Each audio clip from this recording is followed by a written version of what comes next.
While PEDs, LSD, and Fortnite sounds like a perfect recipe for a wild night, these are some of the things that aren't allowed in MLB. Wendell stat right now, looking at the pine tar on the bat. And they're throwing him out of the game. Did you know MLB players can't bet on games? Well, Tucupita Marcano didn't get the memo. It wasn't just Tucupita Marcano today, by the way. It was 5 players. Do not bet on baseball. He placed 387 bets totaling more than $150,000. Marcano lost every single one of his parlay bets involving the Pirates and won just 4.3% of his baseball-related bets. He might be looking at a suspension. He received a lifetime ban from the MLB. The steroid era was unquestionably the greatest era in baseball. Honestly, what's better than jack dudes crushing balls 400 plus yards and taking an hour to round the bases? By no means am I advocating the use of steroids, but let's be honest, they made baseball a hell of a lot more interesting. Whether it's Barry Bonds Bonds swings and it's a home run. Look out, water, ball into McCovey Cove. Mark McGwire, Swinging a high fly ball into the upper deck. My, oh my. or some other random roided up first baseman, it was incredible to witness it in real time. Tell me you prefer smart and strategic baseball with extreme defensive shifts over this. And Bonds hits one high. Hits it deep. It is out of here. Nah, I didn't think so.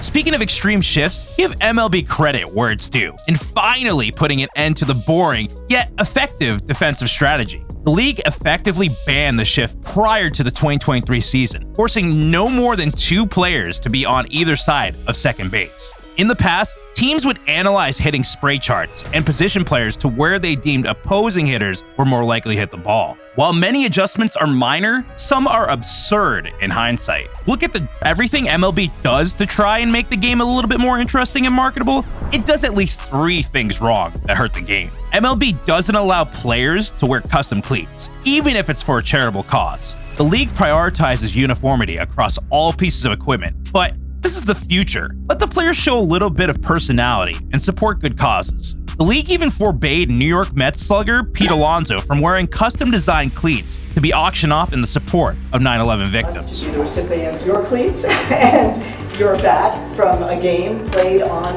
September 11th. Sean Doolittle, a relief pitcher for the Washington Nationals, wanted to wear rainbow cleats during Pride Month, but that didn't fly either. Pride flag was on my left foot, and the trans flag, I think, was on my right foot. As a white, straight, rich dude, I was a little bit nervous about wearing them in the clubhouse. The league would rather avoid controversies, but as Doolittle says himself, his teammates were receptive to the cleats and supported him. Banning cleats is just another way the league has tried to shut players out from exhibiting personality. I'm surprised they haven't banned bat flips. Did I mention baseball can sometimes be boring? America's game has provided fans with some incredible moments throughout history, and it's almost impossible to match the intensity of playoff baseball. But let's be honest, low-event regular season games in the dog days of the summer, it's just sad because I've loved the A's all my life. It's like my whole childhood is just right here in this stadium. Can be tough to watch. Yet being at a baseball stadium is kind of like a beach. You can sit and relax, drink a beer, eat good food, and eavesdrop on conversations of others,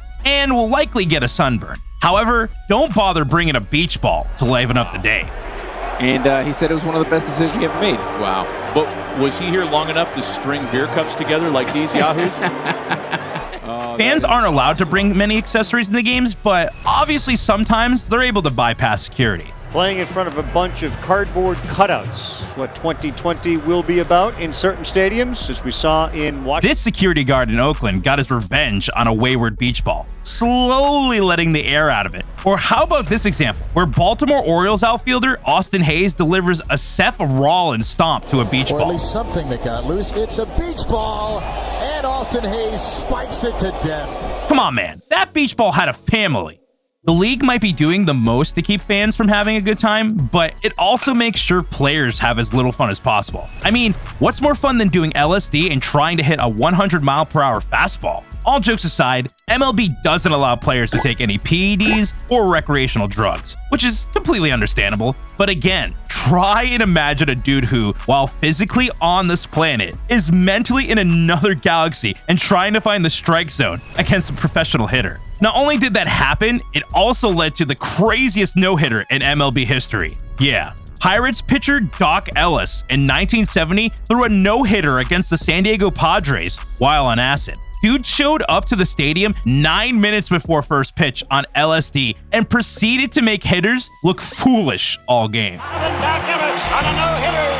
The ball was small sometimes. The ball was large sometimes. Sometimes I saw the catcher and sometimes I didn't, Ellis later recalled. Poetic. Chewing tobacco is another recreational drug product that MLB banned. It has long been a part of the game, with dugout floors back in the day often covered in vile tobacco spit at the end of a game. Honestly, the league should have banned it as an unsanitary practice long before it decided to in 2016 due to the negative health effects. Chewing tobacco was such an ingrained part of baseball culture that it was even included here in The Sandlot, a popular kids movie in the 1990s. It's understandable now that MLB wanted to move away from being tied to the product. There's no clear competitive advantage to chewing tobacco, and Doc Ellis's LSD no-hitter is obviously an anomaly. However, pitchers have sought for decades to gain an edge on hitters, and one of the primary ways was through the use of sticky stuff, sometimes placed on the neck as seen here. And they're throwing him out of the game. No, baby, I swear, the sticky stuff on my neck is for baseball. No, we're not talking about what your mom would find when she washes your boxers. Rather, substances like spider tack and pine tar that helps pitchers grip and put a better spin on the ball.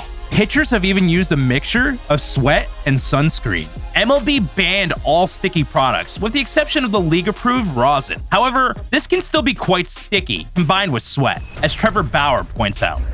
Let's try it again. Here it is. I squeeze the ball. Coincidentally, Bauer found himself in a sticky situation with MLB after his alleged off-the-field behavior and is now effectively banned himself. The sticky stuff about pitchers using, and I was just wondering what your reaction is to that. Legal or illegal?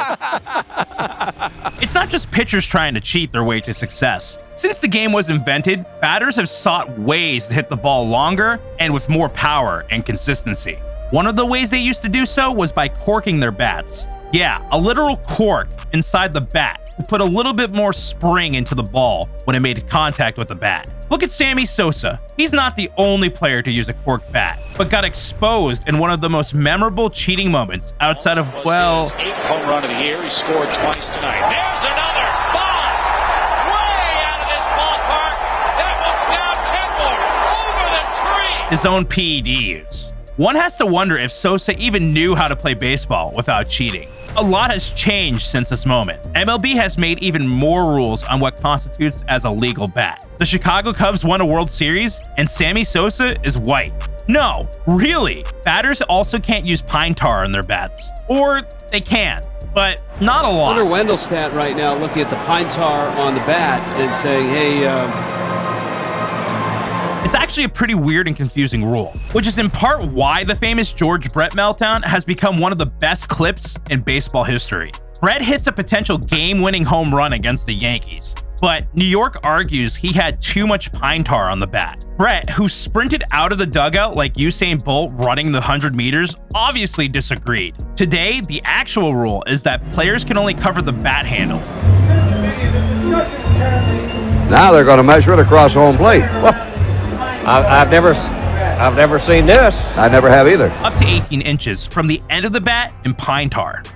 Managers will try anything in the pursuit of leading teams to victory. Each year, they have a 1 in 30 chance of winning baseball's ultimate championship, which is actually good odds. Winning a Fortnite Battle Royale is 1 to 100 odds, and I'm a multiple-time champion, so it can't be that hard. Fortnite, however, can be a distraction for some players. Or at least that's what the Boston Red Sox thought in 2019. Presumably, players could put back a few beers and have a celebratory cigar in the clubhouse, but they were banned from playing the popular video game. Things might have changed since then, especially if we have dudes playing Fortnite on the big screen at Fenway. The Red Sox won't take the field for a few months, but their home stadium is still being used in the off-season. Considering how the Red Sox have played over the past 2 seasons, fans would probably rather watch Fortnite anyways. And if you like these moments, make sure to check out this video right here. These are some of the craziest moments in MLB history.